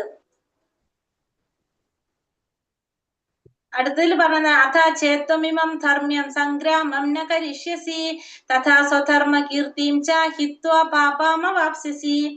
അല്ല, ധാർമ്മികമായ ഈ സമരം നീ ചെയ്യുന്നില്ലെങ്കിലോ? ധാർമ്മികമായിട്ടുള്ള ഈ സമരം നീ ചെയ്യുന്നില്ലെങ്കില് സ്വന്തം കടമ നിറവേറ്റാതിരുന്നത് കൊണ്ട് നീ തീർച്ചയായിട്ടും പാപം കയ്യേൽക്കും. യുദ്ധവീരൻ എന്ന നിന്റെ നഷ്ടപ്പെടും, യശസ് നഷ്ടപ്പെടും. അപ്പൊ നിന്റെ ധാർമ്മികമായിട്ടുള്ള ഒരു കർമ്മമാണ് എന്ത്? യുദ്ധം ചെയ്യുക എന്നുള്ളത്. അപ്പൊ നിന്റെ ധാർമ്മികമായിട്ടുള്ള കർമ്മം നീ ചെയ്യുന്നില്ലെങ്കിൽ സ്വന്തം കടമ നിറവേറ്റാതിരുന്നതിനാലാണ് നീ എന്ത് ചെയ്യേണ്ടി വരുന്നത്? പാപം ഏൽക്കേണ്ടതായിട്ട് വരുന്നത്. മാത്രമല്ല നിന്റെ യശസ് നഷ്ടപ്പെടുകയും ചെയ്യും. അപ്പൊ അർജുനന്റെ ധാർമ്മികമായിട്ടുള്ള കർമ്മം, ചെയ്യേണ്ട കടമ എന്ന് പറഞ്ഞത് എന്താണ്? യുദ്ധം ചെയ്യുക എന്നുള്ളതാണ്. അപ്പൊ അർജുനൻ യുദ്ധം ചെയ്യാതിരുന്നാല് അർജുനൻ ആരായിട്ട് മാറും? പാപിയായിട്ട് മാറും. കാരണം അർജുനൻ ഒരു ക്ഷത്രിയൻ ആയതുകൊണ്ട് തന്നെ ക്ഷത്രിയന്റെ ധർമ്മം യുദ്ധം ചെയ്യുക എന്നുള്ളതാണ്. അത് ചെയ്യാതിരുന്നു കഴിഞ്ഞാൽ അർജുനന് പാപം ഏൽക്കേണ്ടതായിട്ട് വരും. മാത്രമല്ല അർജുനന്റെ യശസ്, യുദ്ധവീരൻ എന്നുള്ള അർജുനന്റെ യശസ് അവിടെ നഷ്ടപ്പെടുകയും ചെയ്യും.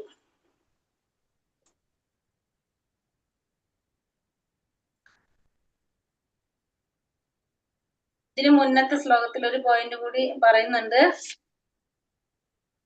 നമ്മള് 31ാമത്തെ ശ്ലോകത്തിൽ പറഞ്ഞു ക്ഷത്രിയൻ എന്ന് പറഞ്ഞു കഴിഞ്ഞാല് മുറിവിൽ നിന്ന് രക്ഷപ്പെടുത്തവനാണെന്ന്. പിന്നെ അതുപോലെ തന്നെ അതിൽ വേറൊരു കാര്യം കൂടി പറയുന്നുണ്ട്. മതതത്വങ്ങൾ അനുസരിച്ച്, അപ്പൊ നമ്മുടെ ധർമ്മശാസ്ത്രങ്ങൾ അനുസരിച്ച് യുദ്ധഭൂമിയിൽ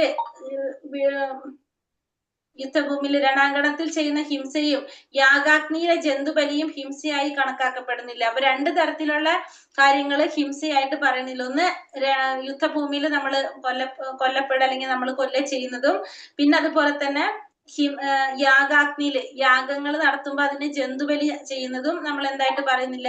ഹിംസയായിട്ട് കണക്കാക്കപ്പെടുന്നില്ല. കാരണം ശാസ്ത്രങ്ങൾ അനുസരിച്ചാണ് ഇതൊക്കെ ചെയ്യുന്നത്. അപ്പൊ അതുകൊണ്ട് നേട്ടമാണ് ഉണ്ടാകുന്നത്. അതുകൊണ്ട് അപ്പൊ ഈ മൃഗത്തിന്റെ ഗുണം എന്താ കിട്ടുന്ന വെച്ചിട്ടുണ്ടെങ്കിൽ, ഈ ബലി അർപ്പിക്കപ്പെടുന്ന മൃഗത്തിന് ഈ പരിണാമ പ്രക്രിയകളൊന്നും ഇല്ലാതെ അതിന് ആ ചക്രത്തിൽ കൂടെ കടക്കേണ്ടതായിട്ട് വരില്ല. പരിണാമ പ്രക്രിയകളിലൂടെ കടക്കാതെ തന്നെ അതിനെന്ത് സാധിക്കും? മനുഷ്യജന്മം നേടാനായിട്ട് സാധിക്കും. അതാണ് അതിന്റെ പ്രത്യേകത. അപ്പൊ യുദ്ധകളത്തിലെ ഒരു കൊല്ലപ്പെട്ട വ്യക്തിയായാലും ശരി, അല്ലെങ്കിൽ ഹോമങ്ങൾ ചെയ്യുന്ന വ്യക്തിയായാലും ശരി, അങ്ങനെയുള്ള ക്ഷത്രിയനായാലും ഹോമാദികളിൽ ഏർപ്പെട്ടിരിക്കുന്ന ബ്രാഹ്മണനായാലും എന്ത് സാധിക്കും? സ്വർഗലോകത്തിലേക്ക് പോകാനായിട്ട് സാധിക്കും. വിട്ടുപോയി. അടുത്തത് 34 ശ്ലോകത്തിൽ എന്താ പറഞ്ഞത്? അകീർത്തിം ചാഭിഭൂതാനി കഥയിഷ്യന്തി തേവ്യയാം സംഭാവിതസ്യ ചാകീർത്തിർ മരണാദതിരിച്ചതേ. ജനങ്ങളെല്ലാം നിന്നെ പഴിക്കും. ഒരു മാന്യ വ്യക്തിക്ക് മരണത്തെക്കാൾ ദുസ്സഹമാണ് അപമാനം. അപ്പൊ നിന്നെ ജനങ്ങളെല്ലാം പഴി പറയും. നിന്നെ ഒരു മാന്യനായ വ്യക്തിക്ക് മരണത്തെക്കാൾ ദുസ്സഹമായിട്ടുള്ളതാണ് എന്ത്? അപമാനിക്കാന്ന് പറയുന്നത്. ഭയാദ്രണാദു പരതം മാംസ്യന്തേ ത്വം മഹാരഥഃ യേഷാം ച ത്വം ബഹുമതോ ഭൂത്വാ യാസ്യാസി ലാഘവം. ഭയം കൊണ്ട് മാത്രമാണ് നീ യുദ്ധരംഗത്തിൽ നിന്നും പോയതെന്ന് നിന്റെ പ്രശസ്തിയെ മാനിച്ചിരുന്ന മഹാരഥന്മാർ വിചാരിക്കും. അപ്പൊ നീ എന്തുകൊണ്ടാണ് ഇതിൽ നിന്ന് വിട്ടുപോയത്? ഭയം കൊണ്ട് മാത്രമാണെന്നാണ് വിചാരിക്കുന്നത്, എല്ലാവരും വിചാരിക്കുക. പ്രശസ്തിയെ മാനിച്ചിരുന്ന മഹാരഥന്മാരെല്ലാവരും വിചാരിക്കും. അങ്ങനെ അവർ നിന്നെ നിസ്സാരമായിട്ട് കരുതുകയും ചെയ്യും. അപ്പൊ നിന്നെല്ലാവരും എങ്ങനെ കരുതും? നിസ്സാരനായിട്ടാണ് നിന്നെല്ലാവരും കരുതുന്നത്. അവാജ്യവാദാംശ ബഹൂൻ വദിഷ്യന്തി തവാഹിതഃ നിന്ദന്തസ്തവ സാമർത്ഥ്യം തതോ ദുഃഖതരം നുകീം. ശത്രുക്കളെ നിന്നെ പറ്റി പഴി പലതും പറയും. നിന്റെ കഴിവില്ലായ്മയെ പറ്റി പുഞ്ചിക്കും. ഇതിലും ദുഃഖകരമായിട്ട് നിനക്ക് എന്താണ് ഉണ്ടാകാനുള്ളത്? അപ്പൊ ശത്രുക്കൾ നിന്നെ പലതും പറയും. നിന്റെ കഴിവില്ലായ്മയെ കുറിച്ച് അവർ പുച്ഛിക്കും.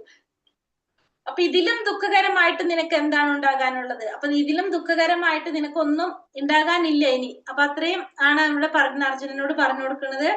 നിനക്ക് ഇതിനേക്കാളും താഴ്ന്നിട്ട്, ഒരു ക്ഷത്രിയനെ സംബന്ധിച്ച മാനം എന്ന് പറഞ്ഞാല് യുദ്ധം ചെയ്യാതിരിക്കുമ്പോ എല്ലാവരിൽ നിന്നും പഴി കേൾക്കേണ്ടി വരാം, തന്റെ മാനം മുഴുവൻ ഇല്ലാതാകാം. ഇതൊക്കെ പറഞ്ഞു കഴിഞ്ഞാൽ വലിയൊരു കാര്യം തന്നെയാണ്. അപ്പൊ ഇതിനേക്കാളും ദുഃഖകരമായിട്ട് നിനക്കിനി എന്താണ് ഉണ്ടാകാനുള്ളതെന്നാണ് ഇവിടെ അർജുനനോട് ഭഗവാൻ ചോദിക്കുന്നത്.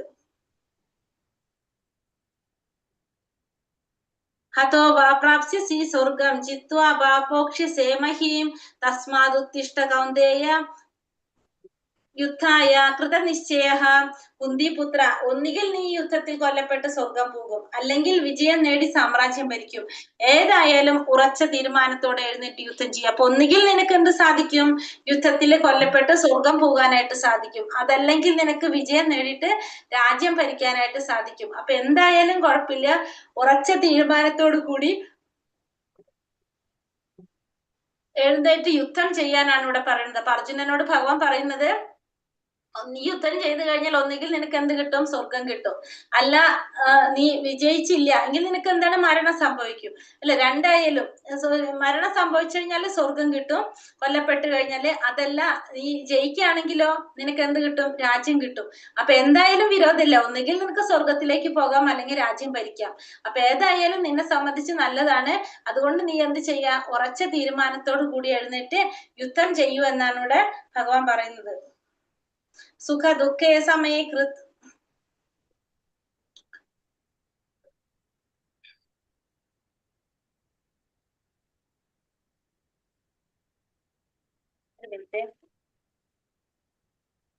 അപ്പൊ ഇവിടെ അടുത്തുള്ള ശ്ലോകങ്ങളിൽ ഇപ്പൊ നമുക്ക് എന്തിനെ കുറിച്ചാ പറഞ്ഞുകൊണ്ടിരിക്കേണ്ടത്? ഏത് യോഗാണിത് ഇവിടെ? ഭക്തിയോ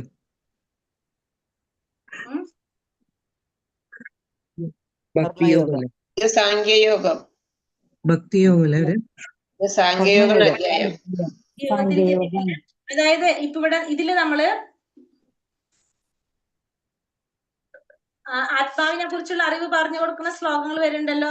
അറിവ് പറഞ്ഞു കൊടുക്കാണ് അവിടെ അല്ലെ ഭഗവാൻ. 30-ാമത്തെ ശ്ലോകം വരെ എന്താ ചെയ്തു കൊടുക്കണ്ടായിരുന്നത്? ഭഗവാൻ ആത്മാവിനെ കുറിച്ച് പറഞ്ഞു കൊടുക്കാണ്. ആത്മാവിനെ കുറിച്ചുള്ള വിവരണമാണ് അവിടെ വരെ പറഞ്ഞു കൊടുത്തുകൊണ്ടിരിക്കുന്നുണ്ടായിരുന്നത്. അപ്പോ അതുവരെ നമുക്ക് ജ്ഞാനയോഗമാണ് അപ്പൊ ഭഗവാൻ അവിടെ അർജുനന് കൊടുക്കുന്നത്. അതുവരെ ജ്ഞാനയോഗമാണ് പറഞ്ഞു കൊടുക്കുന്നത്. കാരണം ഈ 2-ാമത്തെ അധ്യായം എന്ന് പറഞ്ഞാല് ഈ 3 യോഗങ്ങളുടെ സംക്ഷേപത്താണ് നമ്മൾ പഠിക്കുന്നുണ്ട് അല്ലെ, പറയുന്നുണ്ട്. അതുകൊണ്ട് ഗീതാവിഷയ സംഗ്രഹം എന്ന് പറയാൻ കാരണം എന്തുകൊണ്ടാണ്? ഇതില് 3 വിഷയം വരുന്നുണ്ട്: ഭക്തിയോഗം, ജ്ഞാനയോഗം, കർമ്മയോഗം. അപ്പൊ അതില് 30 വരെയുള്ള ശ്ലോകത്തില് നമുക്കറിയാം ഭഗവാൻ എന്തിനെ കുറിച്ചാ പറഞ്ഞു കൊടുക്കണേ? ആത്മാവ് ശരീരം തമ്മിലുള്ള വ്യത്യാസത്തെ കുറിച്ചും ആത്മാവിന്റെ അനിത്യതയെ കുറിച്ചും ജനന മരണ ചക്രങ്ങളിൽ നിന്ന് ഉള്ള ആത്മാവിനെ എങ്ങനെയാണ് നമുക്ക് മോചിപ്പിക്കാൻ സാധിക്കുന്നത്. അപ്പൊ അതുകൊണ്ട് നീ വിഷമിക്കേണ്ട ആവശ്യമില്ല. ഇത്തരത്തിലുള്ള കാര്യങ്ങൾ ഒരു അറിവാണ് അവിടെ ആർക്ക് കൊടുക്കുന്നത്? അർജുനന് ഭഗവാൻ കൊടുക്കുന്നത്. അപ്പൊ അത് നമുക്ക് അവിടെ എന്താ പറഞ്ഞത്? ജ്ഞാനയോഗാണ് നമ്മളവിടെ കാണുന്നത്. 30 വരെയുള്ള ശ്ലോകം. അത് കഴിഞ്ഞിട്ട് 31 മുതല് എന്തിനെ കുറിച്ചാ പറയുന്നത് അവിടെ? ഭക്തിയോഗം. ഭക്തിയോഗത്തിലേക്ക് കടന്നു. ഭക്തിയോഗം തന്നെയാണ് 38 ഭക്തിയോഗം. അല്ല, കർമ്മയോഗമായിരിക്കും. 38 കർമ്മയോഗം തുടങ്ങും. കർമ്മയോഗമാണ് മാതാജി. കർമ്മയോഗം അല്ല, ചെയ്യാനല്ലേ പറയുന്നത്. 31 മുതൽ 37 വരെ കർമ്മയോഗം. ഒരു മിനിറ്റ് 31 മുതല് ഇവിടെ എന്താ പറഞ്ഞ? ക്ഷത്രിയ എന്ന നിലയ്ക്ക് പ്രത്യേക കർമ്മം കഴിച്ച് മറിച്ച് സമരത്തേക്കാൾ ഉത്തരം ചെയ്യാനില്ല, അതുകൊണ്ട് യുദ്ധം ചെയ്യാനായിട്ട് അർജുനനോട് പറയുന്നതാണ് ഇവിടെ കർമ്മയോഗം അല്ലേ? അപ്പൊ ഇവിടെ നമ്മൾ എന്താ പറഞ്ഞത്? കർമ്മയോഗത്തെ കുറിച്ച് പറയാണ്. കർമ്മയോഗത്തെ കുറിച്ചാണ് ഇവിടെ. കർമ്മയോഗത്തെ കുറിച്ചല്ല, കർമ്മത്തെ കുറിച്ച് അല്ലെ? കാരണം ഇവിടെ കർമ്മത്തെ കുറിച്ച്, കർമ്മയോഗം പറഞ്ഞിട്ടില്ലല്ലോ ഇവിടെ. കർമ്മയോഗം എന്ന് വെച്ചിട്ടുണ്ടെങ്കിൽ ഭഗവാനുമായിട്ട് ബന്ധപ്പെടുത്തി ചെയ്യല്ലേ വേണ്ടത്. അപ്പൊ നീ നിന്റെ നിർദ്ദിഷ്ട കർമ്മം ചെയ്യാനാണ് ഇവിടെ പറയുന്നത് അർജുനനോട് ഭഗവാൻ. 38ാമത്തെ ശ്ലോകത്തിൽ പറയുന്ന സുഖ ദുഃഖേ കൃത്വ ലാഭോ ജയോ തതോ യുദ്ധായ യുജ്യസ്യ നൈവം പാപാമ വാപ്സസി. യുദ്ധത്തിന് വേണ്ടി മാത്രം നീ യുദ്ധം ചെയ്യുക. ഫലം സന്തുഷ്ടിയാണോ, സന്താപമാണോ, നഷ്ടമാണോ, ലാഭമാണോ, ജയമാണോ, തോൽവിയാണോ എന്നതിനെ കുറിച്ച് ഓർക്കരുത്. എന്നാൽ നിനക്കൊരിക്കലും പാപമേൽക്കില്ല. അപ്പൊ ഇവിടെ ഭഗവാൻ എന്ത് തുടങ്ങാണ്? ഇവിടെ കർമ്മയോഗത്തെ കുറിച്ച് പറയാണ്. കാരണം കർമ്മം ഭഗവാനുമായിട്ട് ബന്ധപ്പെടുത്തി ചെയ്യണം അല്ലെ? അപ്പോഴാണ് അത് കർമ്മയോഗമാകുന്നത്. യോഗം എന്ന് വെച്ചാല് ഭഗവാനുമായിട്ട് ബന്ധപ്പെടുന്നതിനാണ് യോഗം എന്ന് പറയുന്നത്. അപ്പൊ ആ ചെയ്യുന്ന ഭഗവാനുമായിട്ട് ബന്ധപ്പെടുത്തി ചെയ്യാം. അപ്പൊ അതാണ് ഇവിടെ തുടങ്ങുന്നത്. നീ എന്ത് ചെയ്യണം? യുദ്ധത്തിന് വേണ്ടി മാത്രം നീ യുദ്ധം ചെയ്യണം. അതിന്റെ ഫലം എന്താണെന്ന് നീ നോക്കരുത്. അപ്പൊ അത് അങ്ങനെ ചെയ്തു കഴിഞ്ഞാൽ നിനക്ക് എന്തുണ്ടാവില്ല? ഒരിക്കലും പാപം ഏൽക്കില്ല എന്നാണ് ഇവിടെ ഭഗവാൻ പറയുന്നത്.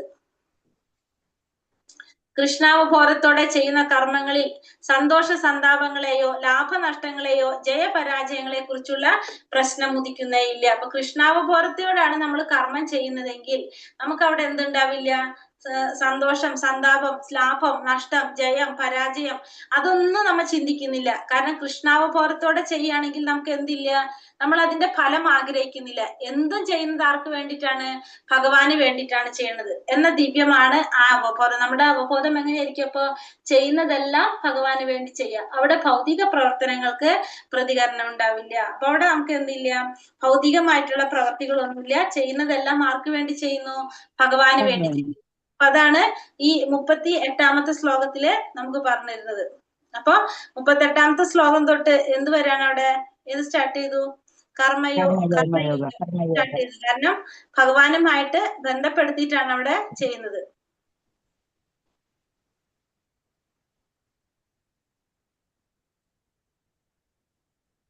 അപ്പൊ ഈ 38 വരെയുള്ള ശ്ലോകങ്ങളില് നമ്മൾ ജ്ഞാനയോഗം കണ്ടു. പിന്നെ അതില് വേറെ നമ്മൾ പറയുന്നത് എന്താണ്? ക്ഷത്രിയന്റെ ധർമ്മം, ഒരു ക്ഷത്രിയൻ ചെയ്യേണ്ടതായിട്ടുള്ള ധർമ്മത്തെ കുറിച്ചാണ് അവിടെ പറയുന്നത്. ക്ഷത്രിയന്റെ ധർമ്മം ചെയ്യുക, യുദ്ധത്തിന്റെ പ്രാധാന്യം, അതൊക്കെയാണ് ഇവിടെ പറഞ്ഞത്. ഇതുവരെയുള്ള ശ്ലോകത്തില് നമ്മൾ കണ്ടത്. ഹരേ കൃഷ്ണ. അടുത്ത സ്ലൈഡ് നോക്കാം.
ഇപ്പൊ എത്രാമത്തെ എടുത്ത് നമ്മള്? 35. 38. 38 മാതാജി, അടുത്ത 39. ഹരേ കൃഷ്ണ. ശ്ലോകം 39. ഏഷാ തേ പിഹിത സാഖ്യേ ബുദ്ധിർയോഗേതി മാം ശൃണു ബുദ്ധ്യാ യുക്തോ യയാ പാർത്ഥ കർമ്മബന്ധം പ്രഹാസ്യസി. ഇതുവരെ അപഗ്രഥനാത്മകമായിട്ടുള്ള പഠനത്തിലൂടെ ആ ജ്ഞാനത്തെ പറ്റി ഞാൻ നിനക്ക് വിവരിച്ചു തന്നു. അപ്പോ ഇതുവരെ എന്തിനെ കുറിച്ച് പറഞ്ഞു? നമ്മൾ പറഞ്ഞ ജ്ഞാനത്തെ കുറിച്ച് പറഞ്ഞു തന്നു. അപഗ്രഥനാത്മകമായ പഠനം, അതായത് അപഗ്രഥനാത്മക പഠനം നമ്മൾ സാഖ്യയോഗം എന്ന് പറയാം നമുക്ക്. അല്ലെങ്കിൽ അതായത് നമ്മൾ വിശകലനം ചെയ്ത് പഠിക്കാം. അത് നമുക്ക് പറഞ്ഞു തന്നു. ഇനി ഫലത്തിൽ ആസക്തി ഇല്ലാതെ കർമ്മം ചെയ്യുന്നതിനെ കുറിച്ച്, അതായത് കർമ്മയോഗത്തെ കുറിച്ചാണ് ഇനി പറയുന്നത്. അല്ലയോ പാർത്ഥ, ഇത് അറിഞ്ഞു പ്രവർത്തിച്ചാൽ നിനക്ക് എന്തുണ്ടാവും? കർമ്മബന്ധനങ്ങളിൽ നിന്ന് മുക്തനാകാനായിട്ട് നിനക്ക് സാധിക്കും എന്നുള്ളതാണ് ഇവിടെ ഭഗവാൻ പറഞ്ഞു കൊടുക്കുന്നത്. ആത്മാവിന്റെ ശരിയായ സ്വഭാവത്തെ പറ്റി വിവരിക്കുന്ന ശാസ്ത്രമാണ് സാഖ്യയോഗം. ഇന്ദ്രിയ നിയന്ത്രണം. അപ്പൊ ആത്മാവിനെ കുറിച്ചും ഇന്ദ്രിയങ്ങളെ നിയന്ത്രിക്കുന്നതിനെ കുറിച്ചുമുള്ള ആ ശരിയായ സ്വഭാവത്തെ കുറിച്ച് പഠിക്കുന്ന ഒരു ശാസ്ത്രമാണ് എന്ത്? സാഖ്യയോഗം എന്ന് പറയുന്നത്. യുദ്ധം ചെയ്യാതിരിക്കാനുള്ള അർജുനന്റെ നിശ്ചയം ഇന്ദ്രിയ സുഖത്തിന്റെ അടിസ്ഥാനത്തിലുള്ളതാണ്. അപ്പൊ അർജുനൻ യുദ്ധം ചെയ്യാതിരിക്കുന്നത് എന്തുകൊണ്ടാണ്? തന്റെ ഗുരുക്കന്മാരെ പിതാമഹന്മാരെ ഒക്കെ ചിന്തിച്ചുകൊണ്ട്. അപ്പൊ അർജുനൻ അത് എന്തുകൊണ്ടാണത്? ശാരീരിക ബോധത്തിലുള്ളിരിക്കുന്നത് കൊണ്ട്. ഇന്ദ്രിയ സുഖത്തിന്റെ അടിസ്ഥാനത്തിലാണ് അർജുനൻ എന്ത് ചിന്തിക്കുന്നത്? യുദ്ധം ചെയ്യാതിരിക്കാനായിട്ട് അർജുനൻ ചിന്തിക്കുന്നത്.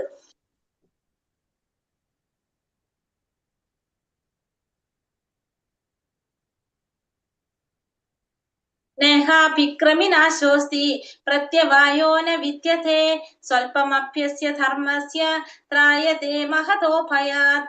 നഷ്ടമോ ലാഭമോ ഈ ഉദ്യമത്തിലില്ല.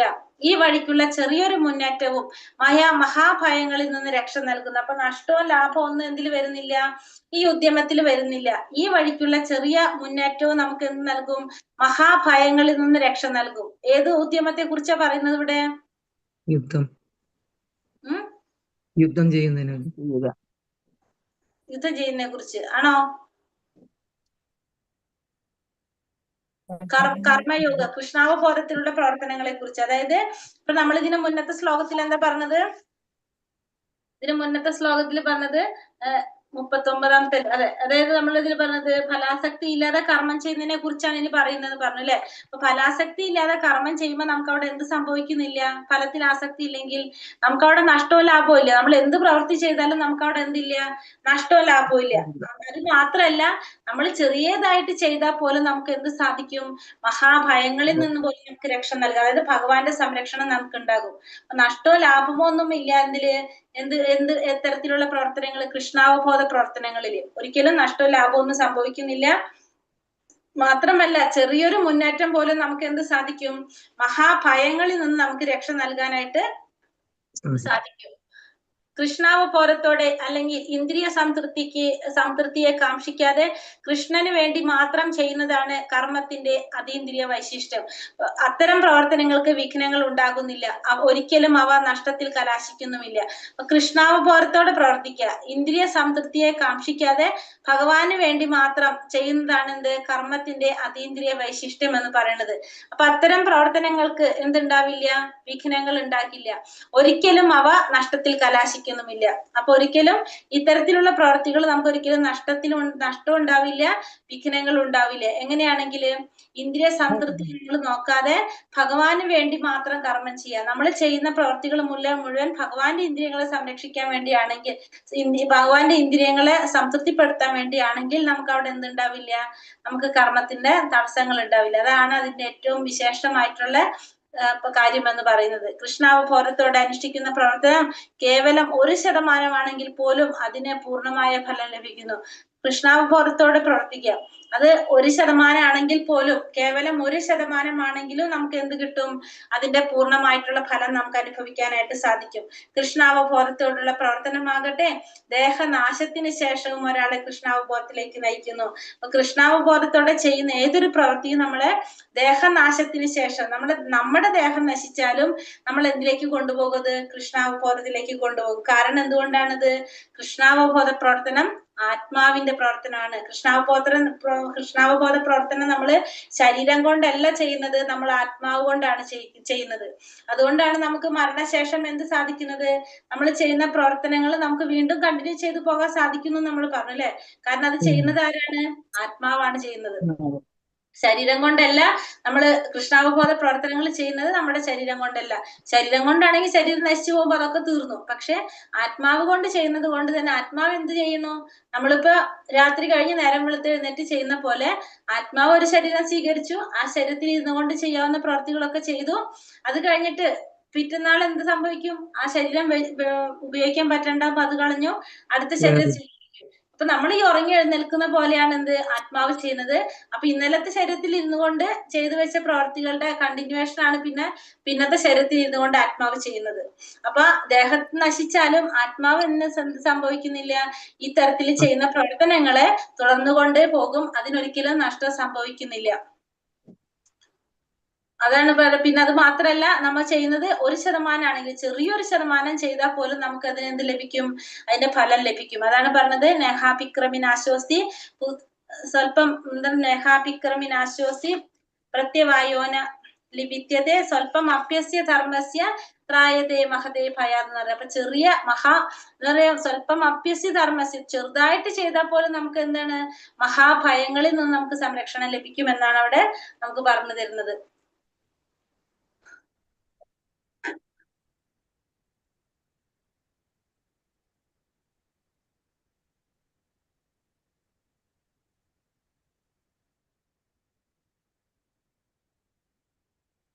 ഹരേ കൃഷ്ണ കൃഷ്ണ കൃഷ്ണ ഹരേ ഹരേ, ഹരേ രാമ രാമ രാമ ഹരേ ഹരേ. വഞ്ചാകൽപതരൂപേശ്ച കൃപാ സിന്ധോഭ്യവ ച പതിതാനാം പാവനേഭ്യോ വൈഷ്ണവേഭ്യോ നമോ നമഃ.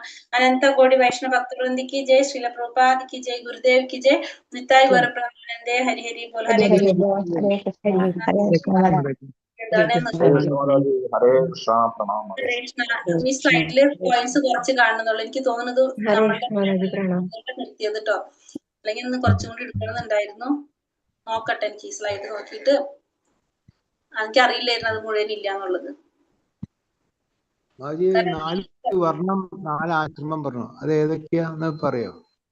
4 വർണ്ണങ്ങള് 39ാമത്തെ ശ്ലോകത്തിലും കുറച്ചല്ലേ പറഞ്ഞോളൂ മാതാജി. അതാണ് എനിക്ക് തോന്നുന്നു ഈ സ്ലൈഡ് ഇതെല്ലാം തോന്നുന്നുണ്ട് നമ്മുടെ. നോക്കട്ടെ, ഞാനത് എടുക്കട്ടെ കേട്ടോ. ഒരു പോയിന്റ് പറഞ്ഞോളൂ, നോക്കിയെടുക്കാനുണ്ടാവും അതില്. ഞാൻ ഇതെല്ലാ സ്ലൈഡ് ഒരുമിച്ച് കിടക്കായിരുന്നു, അപ്പൊ അത് ഞാൻ നോക്കിയില്ല. ഞാൻ ഇതിൽ ഉണ്ടാവും എന്നുള്ള രീതിയില് പിന്നെ ഇങ്ങനെ നോക്കി അത് ചെയ്ത് വരുമ്പോ സമയം പിടിക്കുമല്ലോ എന്ന് വെച്ചിട്ട് ഒരെണ്ണം വെച്ചെടുത്തത്. പക്ഷെ അത് പോയിന്റ് നോക്കുമ്പോ അതിലൊന്നും ഇല്ല.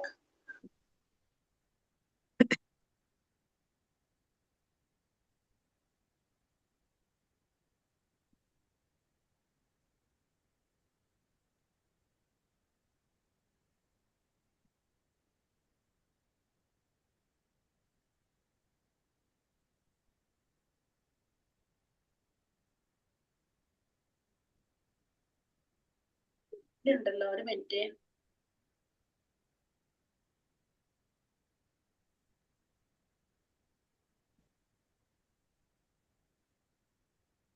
എന്തായാലും ഞാനൊന്ന് അപ്ലോഡ് ചെയ്ത് ഇടുന്നുണ്ട്, എന്നിട്ട് പിന്നെ നമുക്ക്.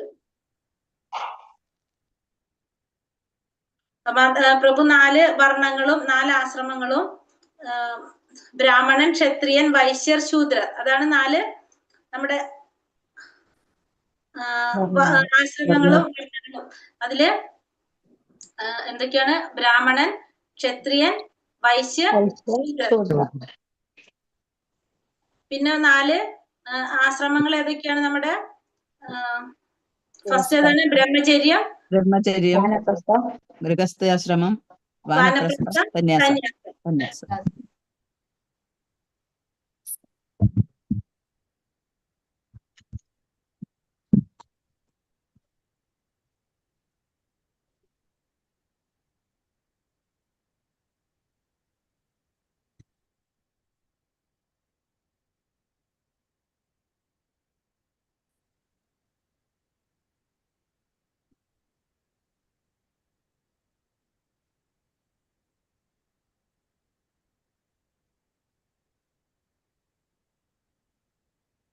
4 വർണ്ണങ്ങളും 4 ആശ്രമങ്ങളും.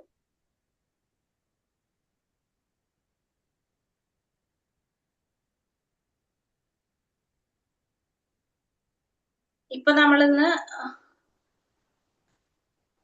നോക്കട്ടെ ട്ടോ, അതിലായോ നോക്കട്ടെ. ഞാനിപ്പോ ആക്കി വെക്കുന്നുണ്ട് ഫ്രണ്ട്. സമയായില്ലേ?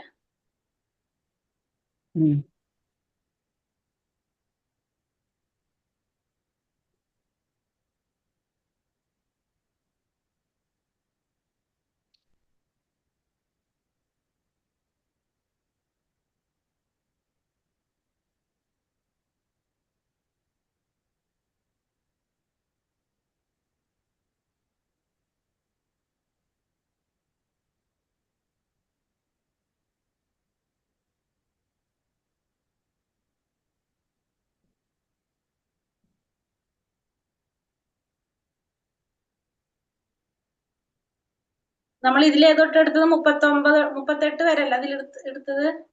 40 വരെ എടുത്തു.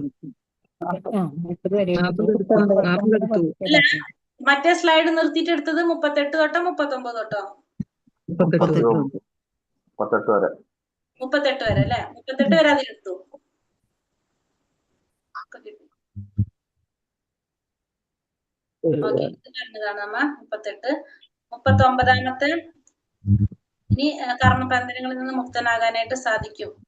ഇതിലുണ്ട്, ഇത് വായിക്കട്ടെ ട്ടോ. 39-ാമത്തത്, ജീവാത്മാക്കളെല്ലാം ഇന്ദ്രിയ സുഖാനുഭൂതിക്കാണ് ഭൗതിക പ്രപഞ്ചത്തിൽ പ്രവർത്തിക്കുന്നത്. ഭൗതിക ശക്തിയാൽ മോഹിതരായിക്കൊണ്ട് സ്വയം ആസ്വാദകരാണെന്ന് അവർ ഓർത്തു പോകുന്നു. ഭഗവാനിൽ ലയിച്ചു ചേരാനുള്ള ജീവജാലങ്ങളുടെ ഈ മനോഭാവം മോക്ഷപ്രാപ്തിയോളം നിലനിൽക്കുന്നു. ഇതാണ് ഇന്ദ്രിയ സുഖാനുഭൂതി എന്ന് മായയുടെ അവസാനത്തെ കെണി. ജന്മജന്മാന്തരങ്ങളോളം ഇന്ദ്രിയാത്മക പ്രവർത്തനങ്ങളിൽ ഏർപ്പെട്ട ശേഷം പരമസത്യാന്വേഷണം പൂർത്തീകരിച്ച ഒരു മഹാത്മാവ് വാസുദേവനെ ശരണം പ്രാപിക്കുന്നു. അപ്പൊ ഈ ജീവാത്മാക്കളുടെ ഇന്ദ്രിയ അനുഭൂതിക്കാണ് എന്ത് ഈ ഭൗതിക പ്രപഞ്ചത്തിൽ പ്രവർത്തിക്കുന്നത്. അപ്പൊ ഈ ഭൗതിക ശക്തിയിൽ മോഹിതരായിക്കൊണ്ട് അവരെന്ത് ചെയ്യും? സ്വയം അവർ ആസ്വാദകരാണെന്ന് വിചാരിക്കും.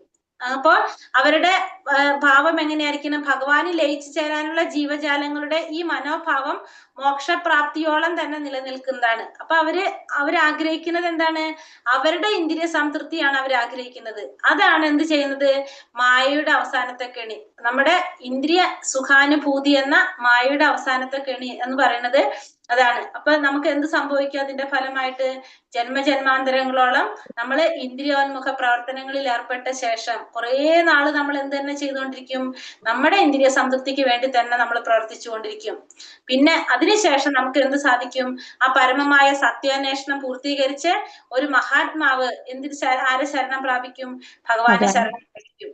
തുടർന്ന് ഭഗവാൻ ബുദ്ധിയോഗത്തിന്റെ അഥവാ കർമ്മയോഗത്തിന്റെ പ്രവർത്തന പദ്ധതിയെ, അതായത് ഭഗവാന്റെ സുഖത്തെ മുൻനിർത്തിക്കൊണ്ട് ചെയ്യുന്ന ഭക്തിഭരിതമായ സേവനത്തെ കുറിച്ച് പ്രതിപാദിക്കുന്നു. അതിനുശേഷം പിന്നെ ഭഗവാൻ എന്ത് പറഞ്ഞു കൊടുക്കും? ആ കർമ്മയോഗം ഭഗവാനുമായി ബന്ധപ്പെടുത്തി കർമ്മം ചെയ്യുന്നതിനും, പിന്നെ അതുപോലെ തന്നെ ഭഗവാന്റെ സുഖത്തെ മുൻനിർത്തി ഭഗവാന് വേണ്ടിയിട്ട്, ഭഗവാന്റെ ഇന്ദ്രിയങ്ങളെ സന്തോഷിപ്പിക്കാൻ വേണ്ടിയിട്ട് പ്രവർത്തികൾ ചെയ്യുന്നതിനെ കുറിച്ചുള്ള ആ ഭക്തിയുത സേവനത്തെ കുറിച്ച് പ്രതിപാദിക്കുന്നു. നാസ്തിക സാഖ്യവുമായി ഇതിന് ബന്ധമുണ്ടെന്ന് ആരും തെറ്റിദ്ധരിക്കരുത്. ഭാഗവതത്തിൽ പ്രതിപാദിക്കപ്പെട്ടതാണ് കപിലദേവന്റെ ഭഗവാന്റെ യഥാർത്ഥ സാഖ്യ സിദ്ധാന്തം, കപിലദേവന്റെ സാഖ്യ സിദ്ധാന്തം. അതിനും ഈ സന്ദർഭത്തിൽ പ്രസക്തിയില്ല. ഇവിടെ സാഖ്യം എന്ന വാക്കിനർത്ഥം ആത്മാവിനെയും ശരീരത്തെയും അപഗ്രഥിച്ച് പഠിക്കുക എന്നുള്ളതാണ്. സാഖ്യയോഗം എന്ന് പറയുന്നത് കൊണ്ട് ഇവിടെ എന്താ ഉദ്ദേശിക്കുന്നത്? അപഗ്രഥിച്ചുള്ള പഠനം. അതിനെ നമ്മൾ കീറിമുറിച്ച് പഠിക്കാന്ന് പറയില്ല, അതുപോലെ അപഗ്രഥിച്ചുള്ള പഠനയാണ് ഇവിടെ ഉദ്ദേശിക്കുന്നത്. നാസ്തിക സാഖ്യ സിദ്ധാന്തത്തിന് ഭക്തിയോഗത്തോടെ ബന്ധമേ ഇല്ല എന്നിരിക്കലും അതിനെ കുറിച്ചാണ് ഭഗവത്ഗീത പ്രതിപാദിക്കുന്നതെന്ന് അല്പബുദ്ധികൾ അവകാശപ്പെടുന്നു. അപ്പൊ ഈ നാസ്തികരുടെ സാഖ്യ സിദ്ധാന്തത്തിന് എന്തില്ല? ഭക്തിയോഗത്തോട് ബന്ധമില്ല, ഒരിക്കലും ബന്ധമില്ല. പക്ഷെ അതിനെ കുറിച്ചാണ് ഭഗവത്ഗീത പ്രതിപാദിക്കുന്നതെന്നാണ് അല്പബുദ്ധികളായിട്ടുള്ളവർ, ഇതേ കുറിച്ചൊന്നും അറിയാത്തവർ അവകാശപ്പെടുന്നത്. അതാണ്.